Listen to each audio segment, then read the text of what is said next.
Welcome back to the Win with Dice podcast, the podcast where we win with dice. I'm Calvin, one of the members of the Win with Dice team, here with Ramon, trying out a new intro. Ramon, say hi. Hi, guys. So, yeah, just still working a new intro. This is only episode, 4? So, yeah, four episodes. It's crazy. yeah, I've never done 4 of anything. So, for this episode, we wanted to do something different. We did mention last week, in last week's episode, that we wanted to do some sort of like world building stuff. Maybe work together on crafting a world and see how we can approach it using our different approaches, as it were.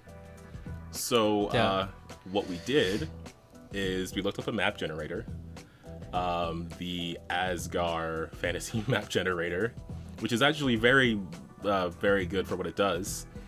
And we just generated a random world based on an atoll, however it's pronounced. Did some learning on that. And now we've got sort of a basic map here, and I'll throw up a screenshot of it in the, if you're watching this on YouTube, I'll throw up a screenshot in the video version so you can see what we're working with. And yeah, we're just going to go with that, figure out something about it, like just figure out like what kind of people might live there in a semi-fantasy setting. Yeah, semi-fantasy. As fantasy as we want it to be. Yes. So yeah, I guess let's get the ball rolling. So we were talking about like genre, pretty much like what kind of setting we would be in. Yeah. So we were talking about like doing like a steampunk kind of thing.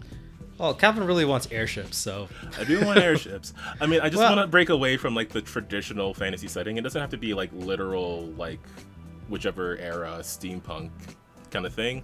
Maybe just like fantasy with a bit more technology. Like I think Fable is kind of like that, where it's like fantasy, but they have stuff. Yeah, they have like magic, and they have pistols, and I think they have muskets and stuff like that too. Yeah.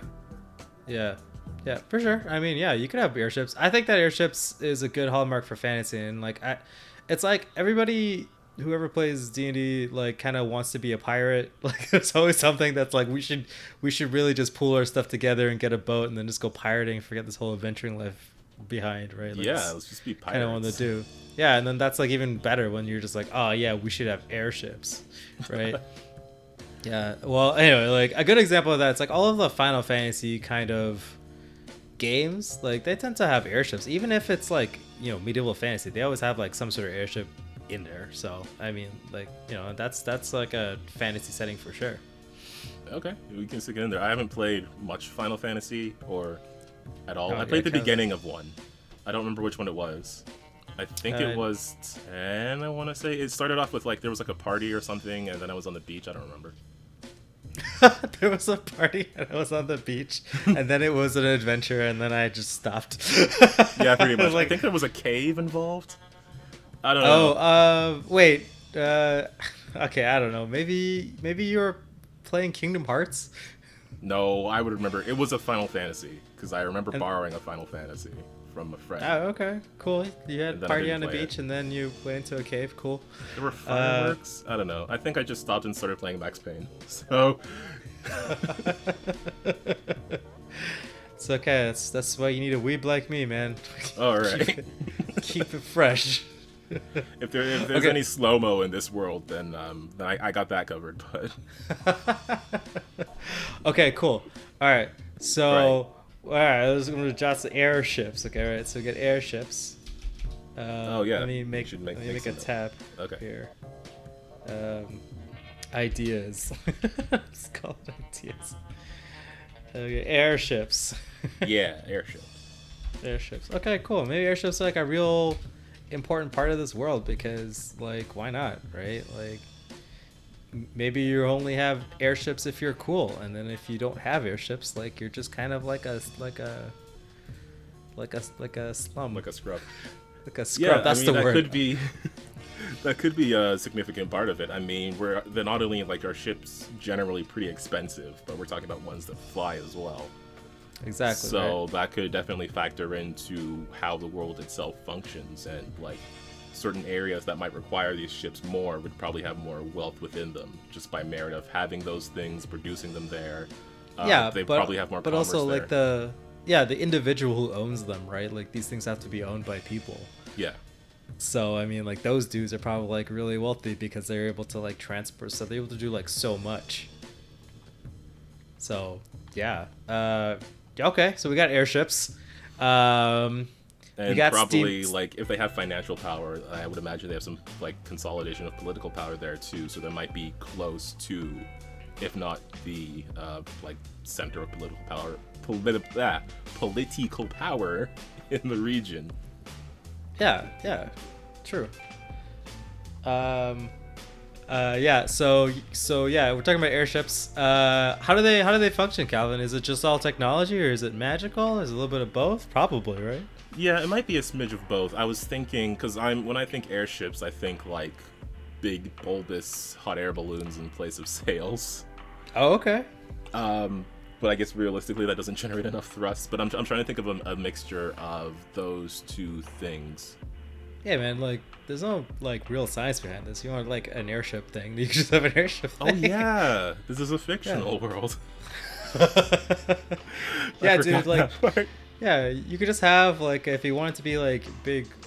Well, it could be like balloon powered with propellers, or maybe like it's like with magic too. Like it's like, you know. What if there were more than one type? What if that was a thing? Yeah, everyone has kind of like their own airship. Like, I think that like if you're a wizard, you could find a way to wizard it to make it work without actual like technology or whatever. But there might be some that are like, I wonder which would be the more expensive of the two. One that's based on more of a technological like balloons, and probably that would be the cheaper one, like balloons and propellers and stuff like that, versus someone who's able to create some sort of like magical force that sticks to a ship and is able to lift it. Yeah, well, it depends on like so the idea of it is like you have a core or an engine, right? Because that's the thing moving it, which could be propellers, could be magic. Okay. Then you have like the sails, which are the thing providing the lift, or the balloon, which providing the lift, right? So it's like those are the things, and then it's like the material it's made out of, like the hull and stuff like that. Those are like kind of the things where I think about for an airship. So. Like, I don't know, like, let's say if you're, let's go good old dwarves. Dwarves are real easy to kind of shoo into that technological world, and they're always trying to, like, craft stuff. They're mining. They probably got coal or whatever their fuel source. And, you know, I would say those guys would probably make propellers and figure out hot air balloons because, you know, they're very crafty like that, right? Yeah. I'm just thinking, like, if they're digging, how much time are they spending in the air? But they would have access to like the fuel and to some sort of like technological know-how. So maybe they are like a significant part of creating this sort of thing. Maybe even if it's like not the whole thing, maybe to the extent that they've created some sort of prototype, like I don't know, like a speedboat or something, like a large speedboat. A large speedboat. Well, I don't know, like a powered boat. Yeah, no, for sure. Like, or it could just be like a really tanky, slow moving boat, because I don't know, it depends on like how do you feel about the dwarves? Do you want it to be like how Tolkien are we Tolkiening today? You're just a light sprinkle of Tolkiening. Yeah, because that's like it's like Parmesan. I think yeah, it's like the well, okay, so tell you when to stop. Yeah. Unfortunately, Tolkien. I mean, fortunately and unfortunately at the same time, Tolkien has really, really kind of cemented that coupling with like Dungeons and Dragons and leaning on that side of like how Western RPGs kind of view stuff, and you know, you could break the mold on it, but I think that like let's say if we're building it for Pathfinder, right? Like the system and all of like the flavorings you get of being a dwarf in that system, like you should probably be able to translate it out into your world if you're gonna use it, right? Because you don't want to. You want to like I don't know, all dwarves are like, you know, they never use axes or something, right? And then it's like, well, okay, but in the rules of Pathfinder, dwarves all like, their familiarity is axes, right? So yeah, okay, I see what you're saying. Yeah, you gotta stick to some stuff, but other stuff is like whatever. Like cultural stuff, like, is not that big of a deal. Like, yeah, so dwarves are miners. So dwarves are craftsmen, dwarves are miners still. Elves exist, I guess, because elves are cool. Everybody wants to be an elf because it's kind of like the better human, I guess. They've got the longer ears and the longer life. Yeah. Yeah, I mean I'm wondering like what would come with that longevity, because when I think elves, I tend to think magic. Like I tend to think, because I see it as something that takes time to learn and craft. So when you just inherently have a longer lifespan than most other things, you would learn that sort of thing. Yeah, for sure. And like I think that like since elves are so long lived, they're I feel like a lot of times you could blame a lot of shit on elves. Like because they typically like they live for longer. They were probably the first on the scene. So whatever the world state is, the elves probably help to make it that way, or inadvertently could be, or directly. That's just how I always have a view about elves. I think that like people don't want to be humans because humans are very vanilla, but people view elves as like, oh man, the elves are just like snootier humans. Yeah, but humans are very like in many settings they seem to be very like populous, like a high population. Yeah, Populous. Because well, the game was made by humans, so like, yeah, there's that. I don't know. I think it's- humans are cool. They're very moldable. They can adapt to any other race. Yeah. You can have all sorts of half human, half something else. Yeah, well, yeah, for sure. Like I think that like being half of anything would make more sense than just being human half something, right? Yeah. Like you should be able to have like a half orc dwarf. Ooh, a dork. A dork. Yeah, you should just have a dork, you know. Okay, we could definitely fit some dorks in here. There's a whole land full of dorks. So do we wanna start placing stuff, or do we wanna discuss more about like airships? Because I'm still thinking like maybe dwarves sort of had more of a hand in the more technical like technology aspects, and elven culture might have more of an impact on like the magical aspects of it. Yeah, maybe. Or you could say fuck it. Like airships are like lost technology. If you have one, like Jesus Christ, like you're a monster. Like you're just like a yeah. Oh, maybe. Okay, that's a really good idea. Maybe the magical ones are the ancient ones. Maybe those are the ones like that got discovered, and people were like, "Wow, this thing is cool. How do we make this?" But they can't figure out like how to reverse engineer the spells, so they just do some regular engineering and make something very similar to it. Right. Okay. So that's a good idea, right? So now we have some sort of pre-established society or time where things were better, right? Yes. So now, right, like obviously there needs to be dungeons to adventure in, and ancient secrets to uncover. So we have to probably talk about how did the world get into the state it is. Like, you know, like we talked about atolls are built from like volcanoes that are like kind of sunk back into the ground, right? Yeah, so, and it's like coral and stuff. Yeah. So yeah, I was thinking, and we kind of briefly mentioned this before, but I was thinking instead of having it be the way a traditional atoll is made, looking at this map that we have here, maybe the center of it was just sunken somehow, and it pushed land upwards, creating this other ring around it. But like maybe that land mass in the middle, that's where the ancient magics come from, like the airships and whatever else there is. Yeah, so it was like there was one land mass, this one continent kind of area, but then it basically got shoved underneath the ground and pushed up all around it, right, and raised up the rest of it. Yeah, it's pretty cool. And then everything, I think it would be pretty awesome if like everywhere in the middle here, it's just kind of like sunken land. There probably is like, you know, ruins, underwater ruins and stuff like that there. Yeah. Like, so that would be pretty cool. Would the whole thing be ruins, or maybe like no, but it's like well, we're trying to plan out, like, give an idea of like where the adventure is, right? Yes. So like, I mean, I think that if we're gonna have this sea area, they definitely have to have some underwater ruins somewhere on the inside. I think it makes more sense for it to be on the inside than the outside. But yeah, the outside can be like more traditional watery areas.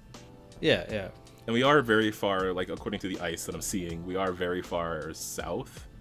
So yeah, there could be some like ice dungeons towards the south. Like if you look at one of the land masses, the one towards like the southeast, and I'll be sure to put the image in the video, so people can see it. The one towards the southeast, it sort of pokes into the ice there. So I don't know. I'm just thinking like what could be there. Some group of people that survives in more chilly climate. Yeah, man. Put Vikings there, man. Sounds pretty cool. I mean, people like the actual Danish people, they don't function that way. But like, I mean, aesthetically, like you could just have a bunch of Vikings there. Yeah, maybe we can put some of the dorkish people there. Yeah, put a whole bunch of dorks over there. Just dorks and Vikings over there.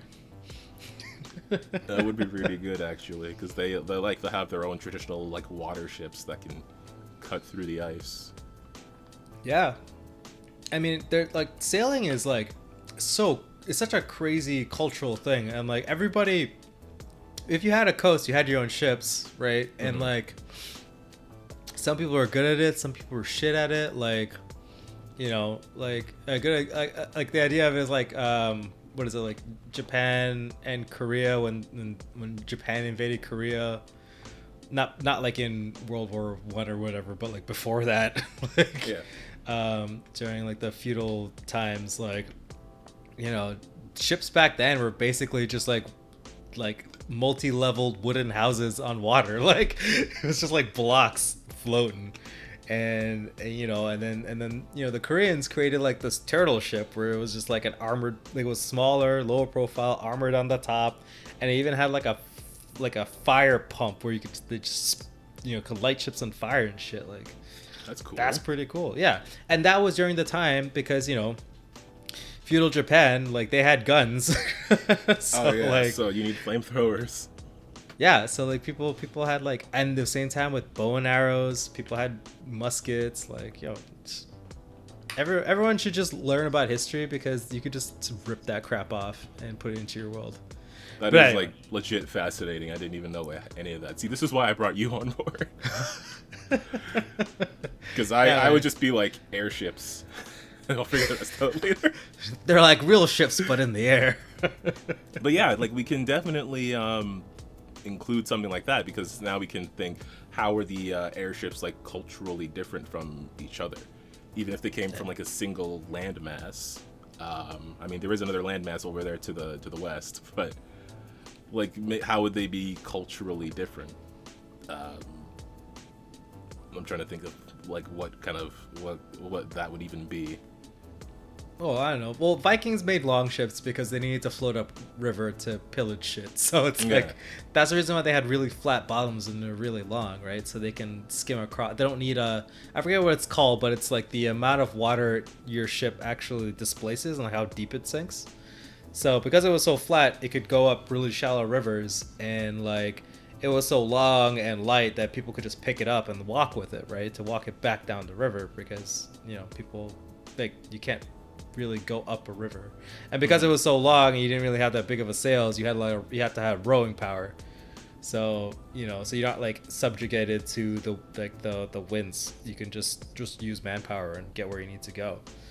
So all of that they built that stuff because of the way it is. And you could put that to where it's like maybe that they needed to have long ships to maybe cut through the ice or whatever.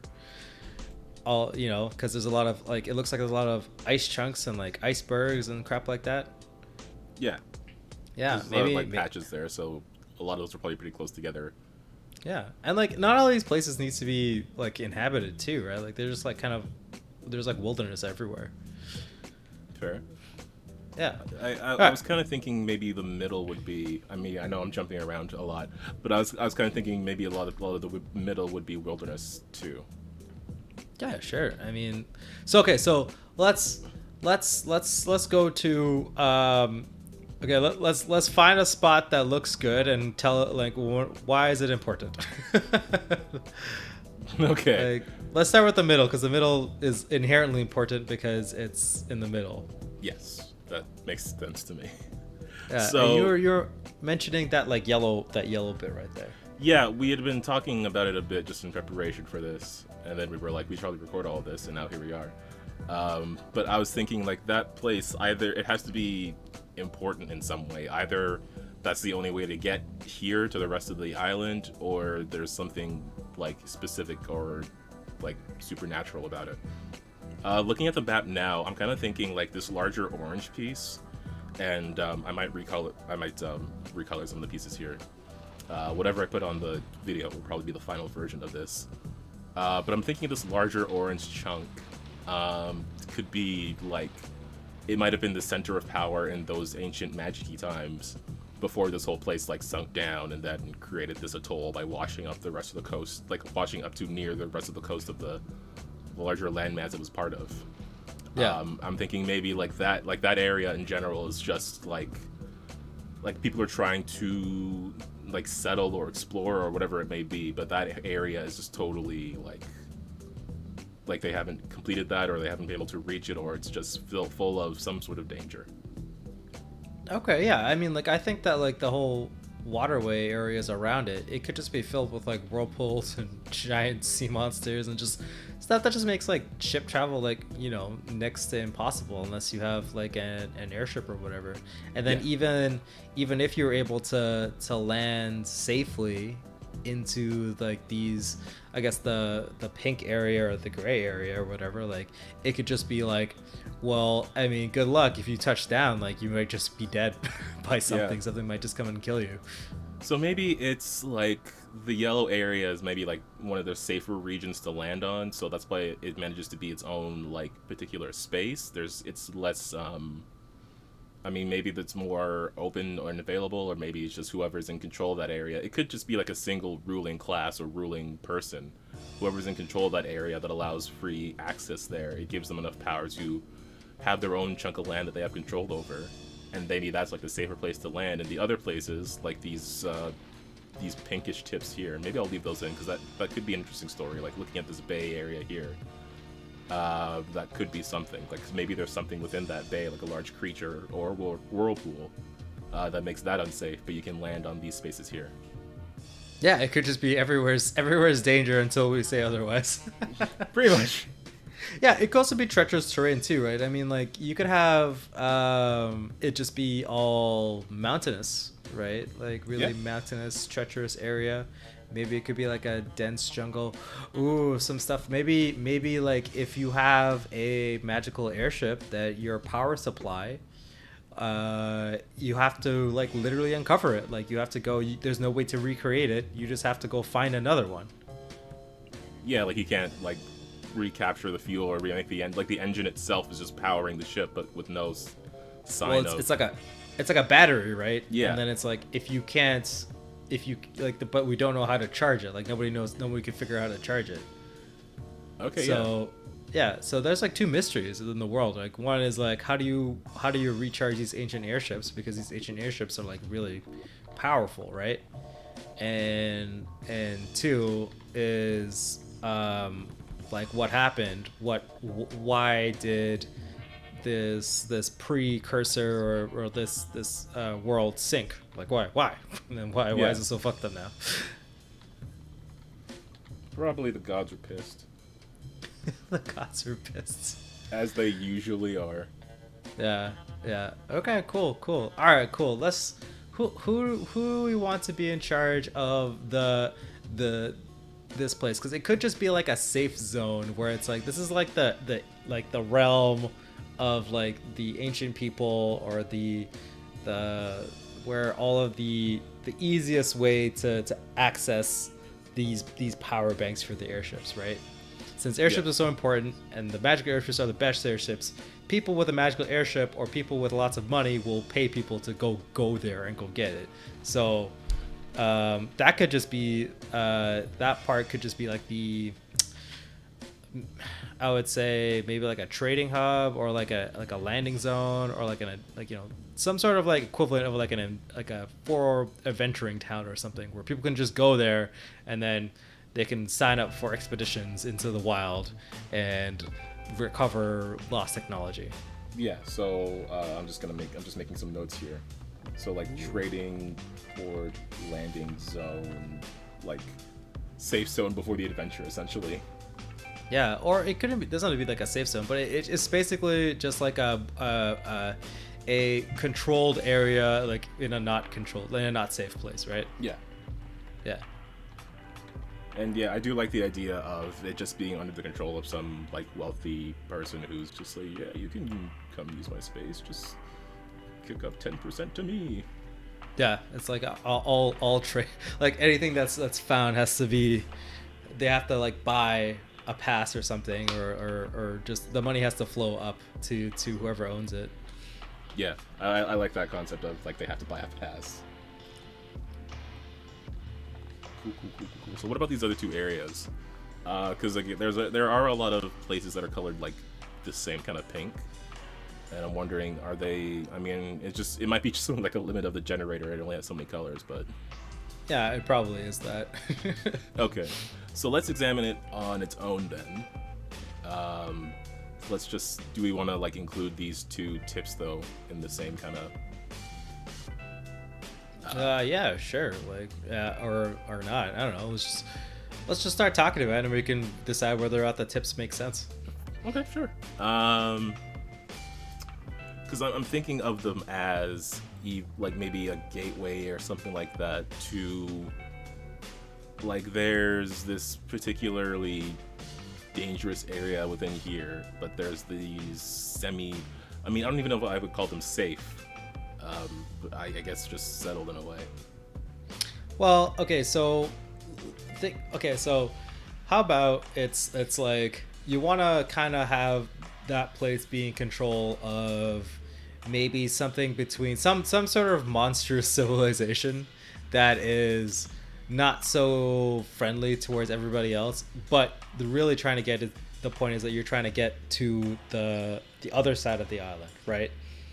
Yeah. So it's like, but you have to either walk your way through that part or try and swim around or something, right?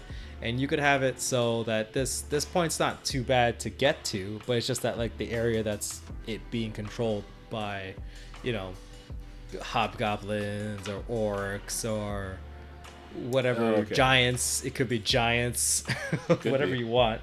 Something that's like you can either fight and negotiate with, and no one really gets mad if you do.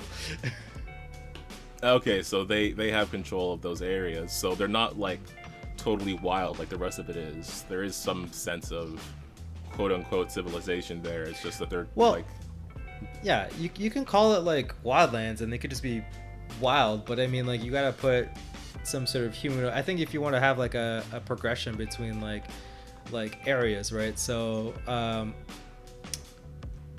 it's like so you start off like, if we're building an adventure from this place, right? Because this seems like a really cool place to start your adventure, right?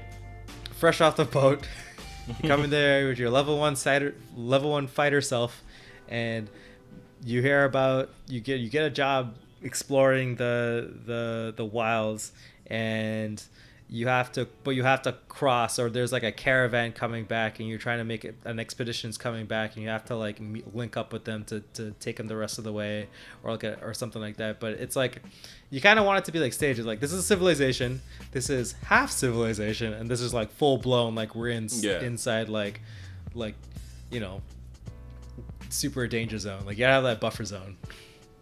Okay, so okay, I see what you're saying. So yeah, it is slightly safer, but it's still like you might run into some. What would you run into? Goblins or giants? Goblins and giants. I don't know. You could just put goblins and giants. You could just be like, all right, I don't know. The green part's goblins, the pink part's giants. Sure, they're able to swim across here. That's why that's their area too. Or it's just like it could just be a big. Well, it depends what the size of the map is, right? Like, what are you thinking about? It does have a scale here, but we don't have to like totally follow it. Yeah, I'd rather not, because like once you make places too big, like then there's no point in coloring the rest of the map, because no one's ever gonna go there. Yeah. Like feasibly, like your adventure won't take you there, because there's so much stuff to already do here. Like, why would you leave? So let's just consider it in terms of travel, and then we'll maybe extrapolate from that another time. But like to get from the edge of the pink area to the other edge into the wildlands, which might be sort of an adventure that you might take on, just protecting a caravan going that way or something like that. How long could that journey take? Could be 2 days. 2 days is pretty good. Okay. Maybe the airships can only fly over water for some reason.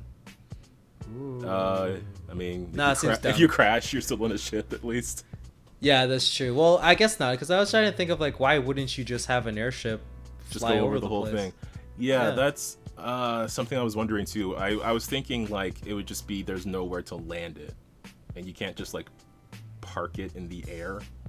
I guess so, but then like, wouldn't you? Oh, like it has to like literally. It's like literally like a plane. Pretty much. Oh, okay. Interesting. I never thought about it being literally a plane. But then why wouldn't somebody try? Oh, maybe because the goblins keep attacking. It's like you can't actually set up a landing strip or anything because the goblins will just destroy it. Yeah.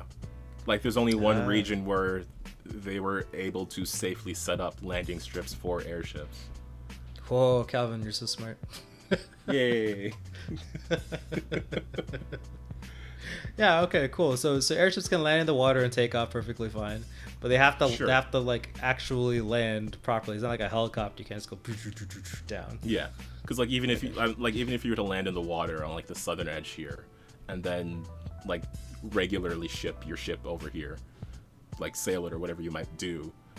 One, the water's dangerous. Two, you don't know where you're gonna end up running into on the coast. Yeah.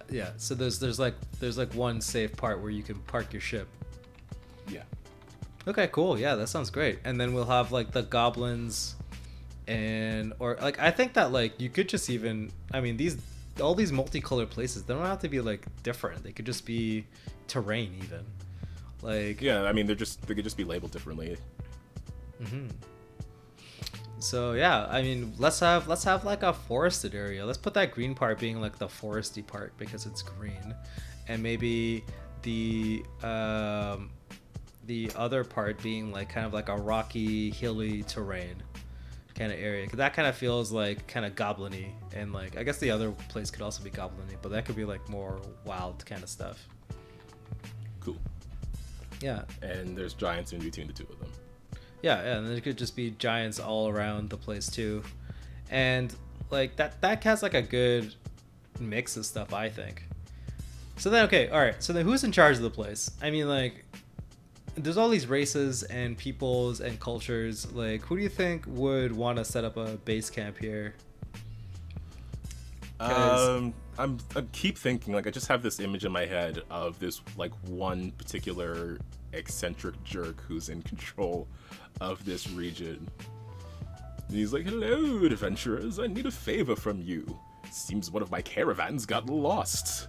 Might have been attacked by goblins or giants or something even larger." Like, I'm just picturing that kind of jerk. Okay, cool. Then yeah, let's do it. Yeah. I like that idea. Also, I like the idea that like maybe the place this like it isn't actually that big. Like it's like maybe it's like half a day to walk to the edge of this place, right? Yeah, like, because the pink area is 2 days, so. Yeah, like that place is like small. So yeah, okay, like one eccentric billionaire, whatever, person or nobility kind of owns that place. Yeah. I think he probably like would have inherited it. Okay. Because I don't see him as the type to like be able to conquer this space, and I imagine it would have taken a long time anyways. Yeah, well, there's no point. Like the money isn't into like retaking this land, right? The money is to just extract as much as possible and get out of there. And making maybe the safe routes better. Like maybe they could be like a caravan road, like that red line is like how it's like the way that people get. Yeah. You know.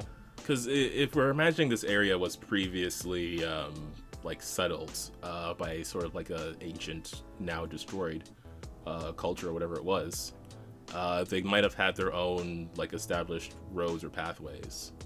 Yeah, that could be like maybe an ancient highway or something. Yeah. So yeah, now I'm wondering like why would they avoid this space? Ooh. What did they know about this area that they wanted to avoid? Yeah. Or I guess maybe if it's just more rocky and hilly, maybe it's just more difficult to get through. Could be. We don't know. Man. We don't have to know all of it. But it's pretty cool because it seems to be like it would be an easier, like a quicker path to get wherever you need to go, right? So what if, because there is more of a, like, since it's a smaller area as opposed to like this curve shape you're going through here, what if this area is just harder to get through because of its terrain, and this area is easier to get through, but it's a longer path? Yeah, it could just be there's this like maybe that's where the Giants' territory is, and it's like really just like you can't go through there. Like nobody wants to go through there, and what's the point? Because if the line really does just avoid that place 100%.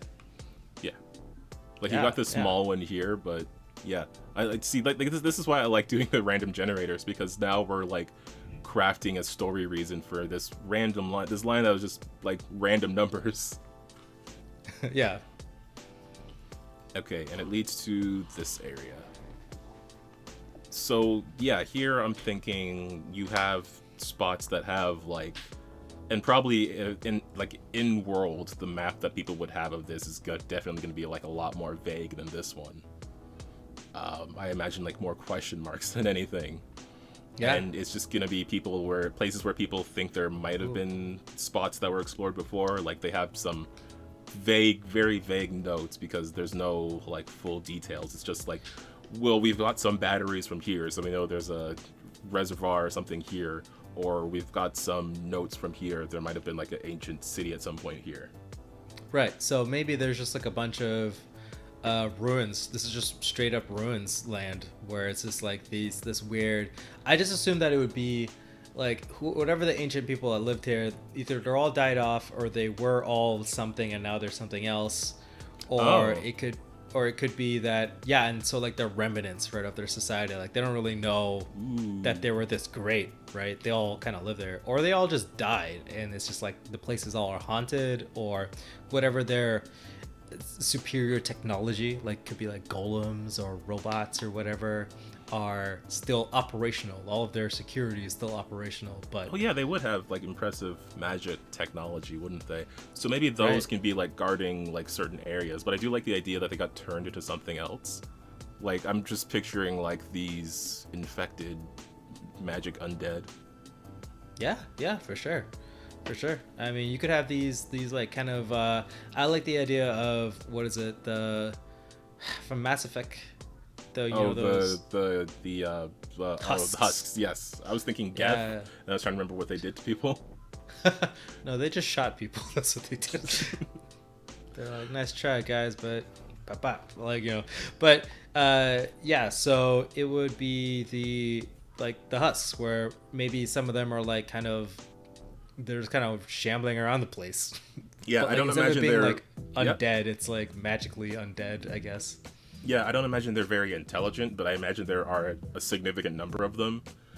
And if enough of them get you, maybe they turn you into one, or maybe they just attack anyone who comes close. I don't know. Maybe that was like the last thing they were thinking of.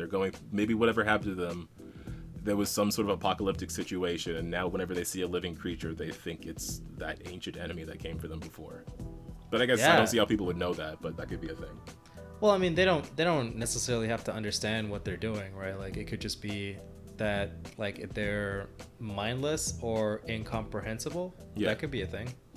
Yeah. Maybe they're all gnomes, and this is why gnomes are so weird. Like, maybe there's just a bunch of little gnomes running around going. No, okay, sorry. No, anyway, so you got these husk things, so that's why it's dangerous. They got like maybe automatons or golems locking the place, and they don't really know why. So like the husk people won't get attacked by the golems. The golems still recognize them as like, the people. Yeah, the golems still recognize them as their creators. It's just that they're not getting any new instructions. The last instructions they got were protect this place or don't let anyone in here. Yeah, or whatever. And these shambling dudes are just kind of shambling around. I'm saying like, they're like blue, they're like kind of dark blue, they have like glowing like blue eyes, they're kind of like scrawny, wasted away kind of vibe. Could it have something to do with the batteries? Yeah, no, totally. I think that like the batteries could just be like engines of magical energy that are just kind of stored up. Maybe they're like, bits of, they could be anything, man. Like I got like shards of a dead god, like crazy shit like that. And like prolonged exposure just creates some sort of like terrible effect. Yeah, but so then, I mean, does anybody know that? Like, is that a secret? Maybe it could be not. like a disease where it's like, black lung or something like that, where, the people who work on the engines, they have to like wear precautions because they can't be like around it for too long or unprotected. Yeah, like it has to be very prolonged exposure, and this ancient race, whatever it was, happened to have like a very long lifespan, so they were exposed to it more over time. But someone who's like directly working on something like that, if they're around it for too long, they might develop something over a period of maybe months or years. That itself could be another, like, I don't know, adventure thing. Yeah, this is world building, folks. This is why you build a world. So you have all these crazy plot points that you don't really know where it's gonna go, but it's good seeds for adventures, right? Like, you could have like a crazy wizard or something trying to figure it out, but spend years in this tower locked away next to this engine trying to understand its workings, not really taking the precautions. All of a sudden he stops talking to all of his friends. All of a sudden he's closed off. He's not taking any more visitors. What could have happened to him? Yeah. And then when you go in there, this would probably be a higher level adventure, because when you go in there you recognize, oh, he's got the same glow on him. Yeah, like his eyes are glowing, his skin's turning like that kind of grayish purple color. He's looking like skinnier and more gaunt, and he's just like, and he's like gibber. He's like just going mad. Oh, that's good. I like that. So does the technology infecting them and messing with their mind, does that have something to do with the magical apocalypse? Was someone trying to contain it?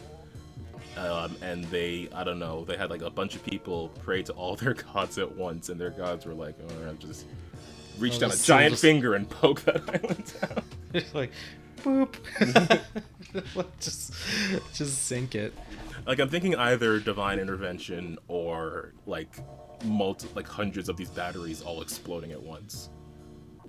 Okay, yeah, that could be it too. Well, let's say, I like the idea of the batteries maybe running off of the actual, because they're so highly magical, right? Like, these batteries probably don't just power airships. They could probably power all sorts of things, and like how big the battery is could be like how much thing it could charge, right? Like you could imagine like a very big battery could be powering an entire town or city or something like that, right? Versus like maybe like there's like a small handheld kind of version that just powers like a single magical item or something. Yeah. I mean, like, you can translate those kind of stuff, it's just magic, into like spell slots. Like, maybe you have like, because we're like in a vaguely fantasy steampunk world, maybe spells can just be, instead of it being in a wand, it could just be like in like a caster or something, some kind of device that's able to cast a spell for you. Oh yeah, okay, I like that. Yeah, like it just replaces a certain number of spell slots of a certain level depending on the size. But once you use them up, then there's no more charges for it. Yeah, like the battery's dead, right? So it's like you could have like a weapon or something that just kind of, it's like a magical flamethrower, and it casts the spell, flaming hands once per, like, how many charges it has, and then it's done. That means like it could be cool for people like fighters and stuff who don't have the ability to cast spells, but it'd be great for spellcasters because then they have more options, right? And then you could build that stuff into, like, let's say like an artificer class if that ever gets released for Pathfinder, or you could use it for D&D, right? Yeah. Like, and there's like a lot of fun homebrew stuff. Like, man, if I gave that to anybody, it's like my players would be like, yo, you guys can just like have like a cool flamethrower gat. They're gonna be like, really? That's awesome. I want that right now. You gotta earn it. Yeah, you have to go. That's why everybody's trying to get to the wild place, because then you can start, like, if you get a whole bunch of these things, you can do a whole bunch of stuff, right? Yeah. That's even better than just for airships. Like you can use them to power all sorts of magics. Yeah, I like that. Yeah, man. You can even have like the smaller batteries could be rewards for destroying like enemy golems or taking them apart or something. That's like you could have a chance of not. Oh, maybe if they're damaged, they just explode. That'd be dope too. Oh, like you have to make some sort of check and then you can like recover. It's part of the loot you can recover. Yeah. Or maybe it's like if you depends on how much you damaged. There's a chance of it just exploding because you destroyed like the golem and you shot. It's like power core and it explodes, right? It could be a cool game thing where it's like, okay, well now do you want to try and aim for it? Do you want to try and blow that up? Like you can raise the DC of like an attack roll or something to really kind of hone in on that spot. Oh, like to target a specific limb or something to make sure you don't hit the. Yeah. Or you do want to hit the power thing because it's so far like it's like they grouped up. I don't know. Yeah, it does damage within a certain radius. Yeah, cool. Okay, so we got it. Okay, we got this ancient race of these zombie people who are all magic zombied because of either divine intervention or it's exposure to but definitely exposure to these reactors that everybody wants anyway. Yes. Yeah. Okay. Gonna make some quick notes. Cool. So, we're like 48 minutes in, and we're having a really good time here. Do you want to start on the outer ring, or should we make this a two-parter? Because I'm having a lot of fun with this video, and I really want to keep doing this, and I think we could do this for like several hours. Yeah, probably. We could do two-part, three-part, whatever. I mean, okay, until we feel like it's done. Let's aim for an hour still. Okay. So there were a couple places we were talking about when we first looked at this map. We were talking about this southeastern region here. It's surrounded by the ice and has like the longer tip going into the ice. Yeah. We could do something with that, or we could do something with this island to the west here, which actually I don't think we've talked about that one at all. Yeah, okay, that's Elfland. I like it. I like the idea of the elves sailing into the west or east or whatever from Tolkien. And like, I don't know, it's up to you, but like I like the idea of like elves live there because they're by themselves. I was thinking like, because I don't know if this is going to be like the whole planet. Like in my brain, this isn't the whole planet. So definitely. I'm thinking this area here, that's probably where you'd find more cultures and exist inside of this region, because that's maybe where some of them land when they're like sailing over here for trade or anything like that.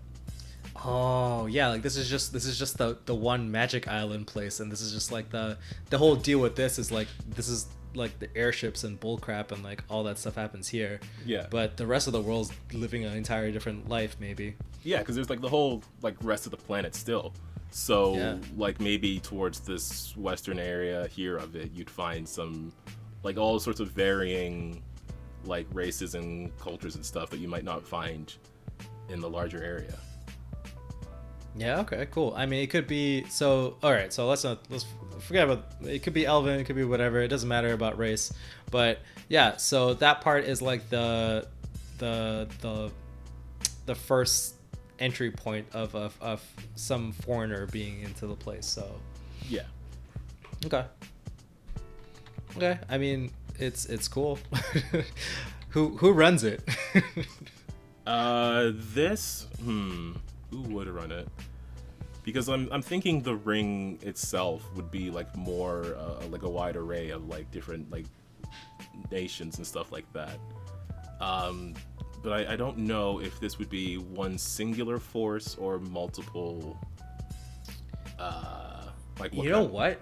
Yep. It might not even be. It could even not even be like nations. Maybe they're just like, duchies or something, or maybe they're just like all dukes, and like maybe that or not all of them per se, but like maybe they don't have to be like full blown like countries. They could just be like kingdoms, right?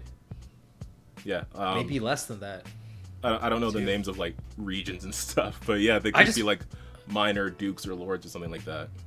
Yeah, I just make stuff up. Like I don't know. I don't know what the hierarchy of things are, but Yeah. I mean, there could be like, would there be a king for this whole area, or would it be like multiple people ruling their own particular region, and maybe some of them fall under like there's a bunch of dukes, maybe something like that, like one for each region or whatever, and some of them fall under a single lord or something, but there might be other like lordships for larger areas. I don't know. I think it's overly complicated at that point because there's just so many, and it'd just be better if like we don't worry about that. So okay, let's go back to the island because I think that's immediately got distracted. Yeah, we need to figure out what's cool about it. So why is this place cool other than, you know, people, it's the first stop people go to when they get here. Yes. I keep looking at this little bit of ice over here and thinking like, it's so lonely. It's just off on its own. It's off on its own. Maybe there's some magic polar bears there.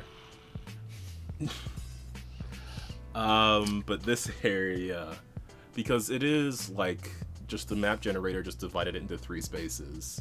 What does that mean? What does it make those spaces into? Because like I'm thinking from the eastern side is maybe where you can leave to get access to the rest of the ring here, and more arrivals will probably arrive on like the west side. Yeah. Okay. I don't know what to do with the southern tip here. I don't know. Some winter hag owns it, and nobody wants to talk to her. It's just because it's colored white. Yeah, it's just iced over. Like it's just like nobody wants to go there because it's a shit place. Yeah, but there's all sorts of stories about this woman who, what could be her story? One day a ship arrived on the mainland of this island. It was empty save for one person. I don't know, let's say she was a young woman who claimed she had survived an attack from pirates, and she was only seeking safe haven when she arrived at this island, but she didn't have any money on her because everything got stolen by the pirates, and she just barely survived the attack. Maybe it wasn't a whole ship she arrived on, maybe just like a raft or something. So she wasn't granted entry, and she was, I don't know, insulted in some other way, and she had just felt so I don't know, cursed by what had happened to her, and then insulted by not being given any safe haven or anything like that, that she just was consumed by rage and anger, and then cursed the land that she had stepped on, and it was soon so like suddenly frozen over. Like, this doesn't have to be a true story. This could just be something that people say. I like the idea of maybe it's a like an elven witch or something like that, where it's I like the idea of her being like the winter queen, right? Like she's just like, she showed up, she was like kind of in the like old fairy tale, like in the sky, showing up to like the beast's like castle, being like, we need safe refuge or whatever, I got attacked by pirates, I'm the lone survivor, and everyone's like, nah, I'm not buying it, get out of here, kid, or whatever. And hey, you're like, docking fees, kid. Yeah, or whatever. And so she stepped on so then she, as soon as she stepped on land, like the whole place like froze over, and like this is how far her domain is in response to their cold hearts. Yeah, she's like in response to their cold hearts, I shall freeze your place over, and then, you know, she freezes over, and now she has like, I don't know, a bunch of ice elementals walking around. So maybe what's interesting about this area is that is spreading. Okay. Like this area, I was thinking it might be a bit safer compared to everything else going on, but maybe that is like a thing that's spreading from her, and it's slowly creeping northwards. Yeah, okay. Kind of like reverse global warming. Yes. Yeah, okay. So okay, her domain, her little domain is now, start from one town, is now consuming this area. Yeah, I like it. Yeah, that sounds like adventure to me. It's just like happening progressively, and people, I guess, are trying to ward off that sort of thing. Maybe not having much luck with it. Yeah.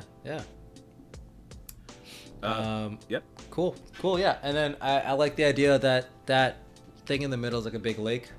Yeah. So it's got like its own lake in the middle, which could be any number of things. I'm still trying to discern like what might be the difference between the two regions on the west and east side. Like what would be a significant difference between them? I don't know. I like green being forest, so it could just be forest. Sure. That's how I like to think of it. Like, I don't know, sometimes it's just kind of simple. It's like, oh, one side's forest, and it's like it could just be kind of plains. It could be like terrain wise, right? Yeah, I am trying to like put an adventure in every spot, so I don't know. Yeah. Maybe it is just like slightly less settled than the other one. Well, I mean, it doesn't have to be settled. It could just be like the terrain. So one side could be like open plains or maybe some hills or whatever you want to put in. The other side's like this kind of forest, but it's not like it's not settled. But like that's why I like the idea of elves, because elves can just be like, oh, it's a forest, it's populated with elves, and then elves can like just live in the forest like with nature or whatever, right? Yeah. Okay, so like yeah. maybe that's a heavy elven area. So would this winter witch be elven too, or maybe it would be more interesting if she was something different? So when she arrived, the elves were like, "You're not an elf." Yeah. So to me, I always think of like, I don't know, fays being their own thing, and like hags and witches are basically the same thing in my mind. So like, I don't really like the idea of like hag. I like the idea of hags being like creepy old women hags, and then I like the idea of they're just being fey witches, which are just like, you know, like basically it would be like a dryad or a nymph or something like that, if by like in the bestiary, but like evil. So it's like they're fey, powerful fey creatures with humanoid bodies that have magic like witches. Like, so I just it's like a colloquial term of like, that's a witch. Yeah. Right. Like, well, that's what will encompass like hags and all that stuff. So that's like my idea. Okay, so she can be like pretty much any one of those things that just manage to. And she can transform into, change or alter her features, right? Because that's like a hallmark of being Fae. It's like the idea of it that Fae is like to play tricks on humans and stuff like that. And it's like, you know, maybe this Fae winter lady was like banished from like, I mean, I don't know if the Fae Wilds exist, but maybe she was a part of some other court, and then she got banished, and then so she hopped on a ship, fucked up all the people on the ship, got to the place, tricked the people to piss her off or whatever. Not piss her off, but like, you know, basically is like, well, if you're gonna do this, I'm gonna do this. She could be very like conniving and like kind of like that. Okay. Show up on the place and is now starting to take over because, you know, she's just there. That's what they being do. Evil. Yeah, doing what she does. Yeah, okay, we could do that. I kind of like the idea of her being like some like spiteful person, but she could be just like tricksy. Yeah, yeah. I mean, she could have all sorts of flavors. That's the whole point of being Fae. Is like they can be all over the place, you know. Okay. Or like she could be a woman scorned. She's like, oh. Yeah, I kind of latched onto the idea that there's some sort of like tragic thing, or like some. Like she's just visiting her revenge on other people, but I don't know. We do have a whole map of things that could be anything. So, well, you could say it as like she could be a so like the idea I always kind of follow in my setting is like, you don't have to be a god to be the influence of like a story or a lore, right? Yeah. So, or like even just like you can be like a kind of like, I call them like minor deities, but you could just be like a powerful thing, like a very ancient red dragon could be like the embodiment of like a molten flame, and like because he's so powerful, his name and his will and stuff becomes like reality, right? So his domain becomes like his domain, right? Mm-hmm. So like even if you're, let's say there's like a Fey wild realm, there's like tons of all these noble Fey, these witches, these demigods, these like, you know, elder dragons or whatever, they're all just kind of like flying around in Mythland. And then when it comes down to like the little bit more real world, it's like when they show up, it's like, well, now I'm here, I can do what I want because, you know, I don't have other people stopping me. kind of deal. So, or maybe she was banished or something like that. But you can have it so like maybe she was a member of like this cool Fae court, and she had a romance with another person, but then she was betrayed, and it made her heart cold, like and then therefore and made her untrusting, and so then she left the Fae world and to wander the real world, and then landed here, and then because of just how poorly treated she was, cursed the land and is now taking it over, transforming it into her icy domain, like the ice in her heart. You know what I mean? Yeah, fuck. Okay, I like that. All right. Yeah, I think we got something there. Yeah, I'm just looking at this ring of potential here. Ring of potential. Yeah, okay, cool. So okay, we got some cool problems to figure out in this world. There's like lots we've of got stuff at least going on here. 2 major issues, like this entire thing, and then also this winter Fey Witch. Yeah, I mean, honestly, like you can, even if you could have like a whole, like, I think that you could have a whole campaign world really, or adventure, or I don't know, setting based on just like that tiny island outside the ring. The whole idea of like this winter witch lady could drive a game for years trying to deal with that problem. Yeah, as it's slowly encroaching, we could definitely do that as a thing. Right? Like think about like Game of Thrones, man. Like winter is coming. Like this shit is Exactly. like that was so many years of ice zombies walking slowly. Could do something like that. You did also mention dragons, and I've just been thinking dragons. Like they're ancient creatures. Maybe they know what happened for real. Maybe they know the truth about this region in the middle here. Yeah, I would think that if you had a bunch of airships, dragons would probably be a problem if like they would fly around and like attack airships because it's probably full of gold or something. Yeah, true.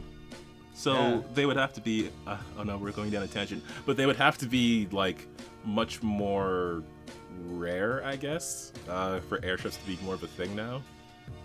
Well, I think that in general, if you have a lot of traffic flying through the air, you're gonna have to be dealing with all like the predatory things, right? The predators that live there, right? So it's like, you know, if you're a ship, you have to deal with like sirens or like mermaids or like krakens. What if it's like there's?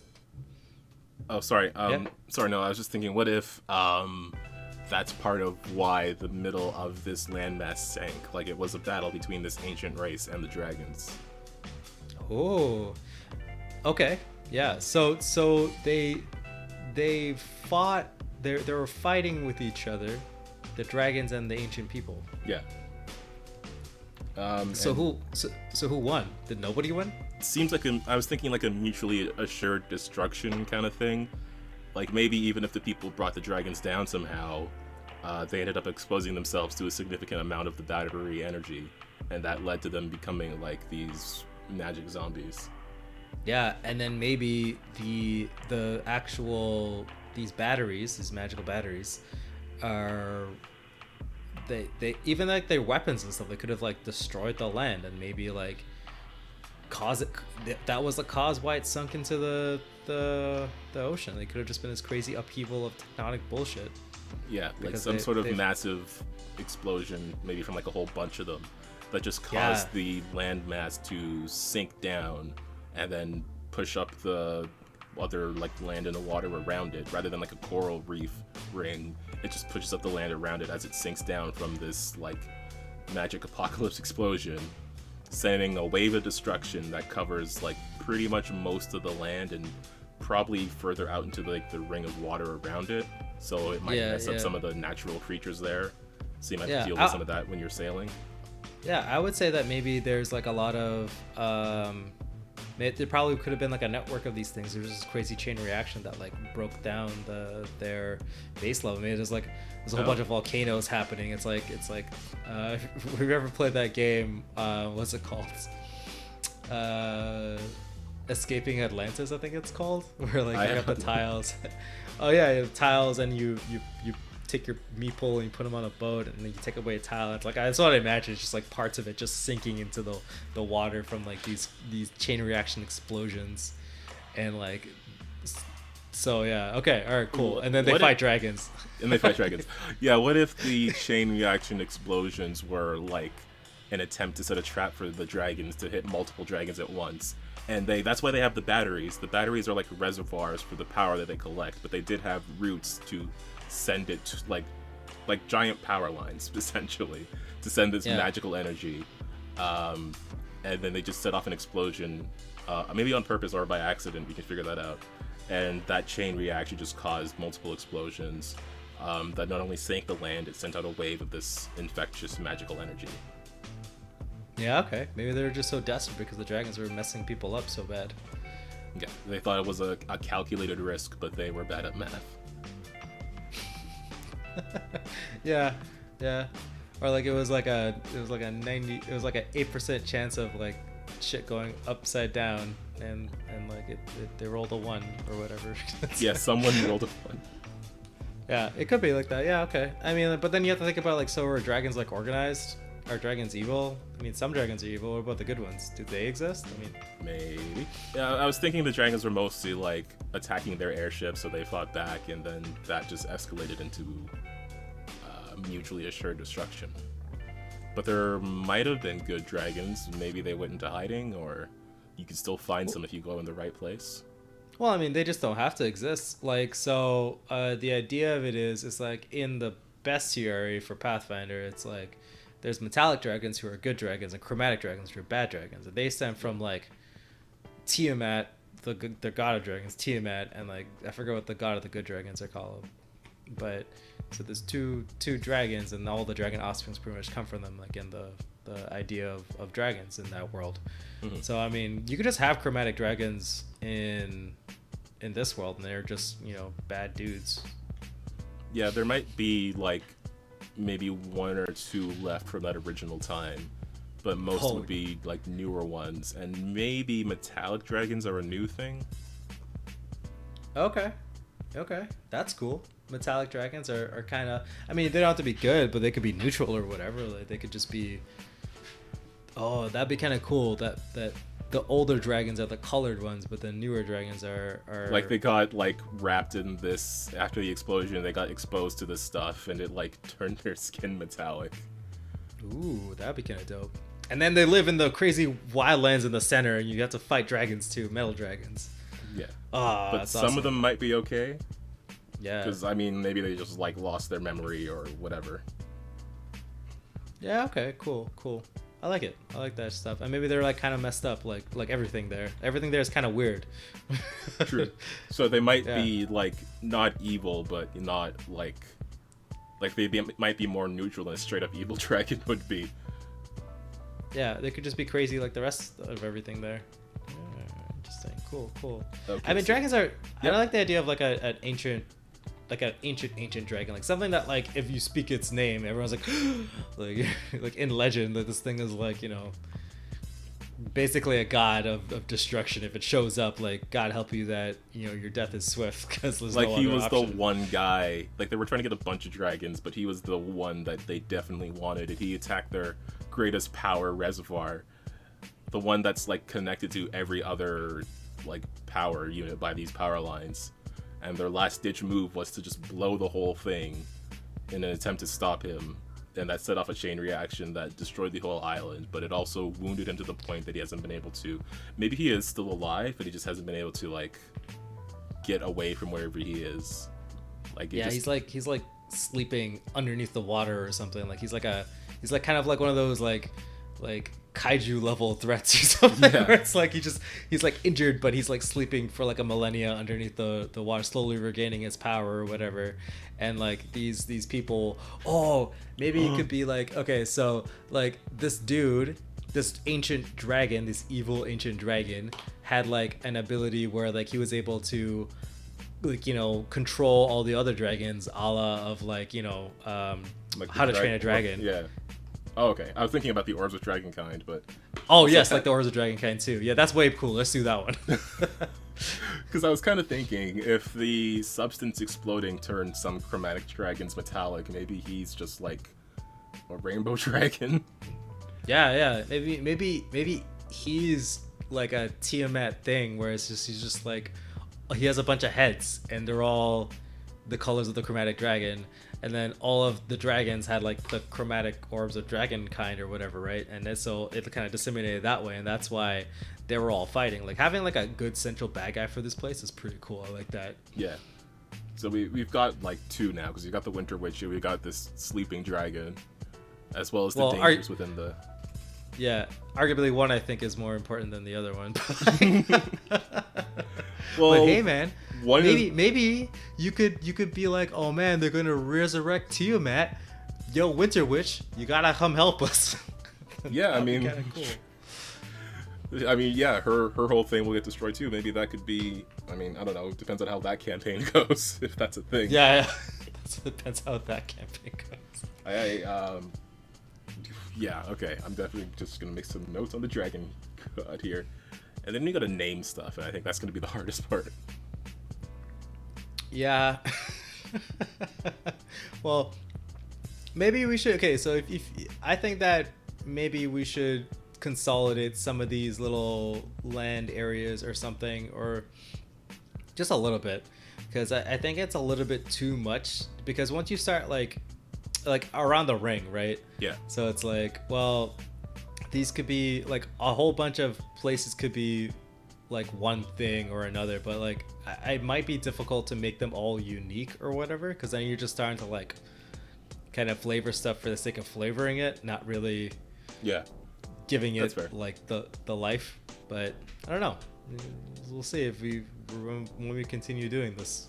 Yeah, we are definitely gonna have to do multiple parts of this. But this was hella fun. This was a lot of fun. Yeah, I'm not sure what else to say. I just really enjoyed doing this. We'll figure out how to continue it later. But our listeners, if you want to see more, and if you want to drop some ideas and suggestions in the comments, that would be awesome. We'll figure out a way how to like integrate that kind of thing. Yeah, we'll definitely try to put it in the next world building thing. I mean, if they're good ideas, like, yeah, why not? So yeah. I mean, like that like this was like just the collaboration on building a world. I do want to keep doing that. I want to do more of that. So yeah, I would love to get some suggestions. If you want to drop those, you can either put them in the comments or hit us up on the socials on Twitter and Facebook at Win with Dice. Or you can check out our website. I think we have a comment form or something there. Pretty sure I set one up, so you can check. You're the one who made the website. You should be really telling us. I really should know that. I don't know. But what we do have for sure on our website are all of our videos and a bunch of different blog posts that you can go and check out. You can definitely see some content there that isn't on the YouTube page, actually. And you can see some of our artwork just to see stuff we have for the channel and things like that. If you want to check out our website, it is winwithdice.ca. And I think that about covers everything. So yeah, just hit us up on the internet and maybe let us know if you want to see another episode of this, if you want to see something similar to it, what else you want to see from us, or if you have some other ideas to contribute.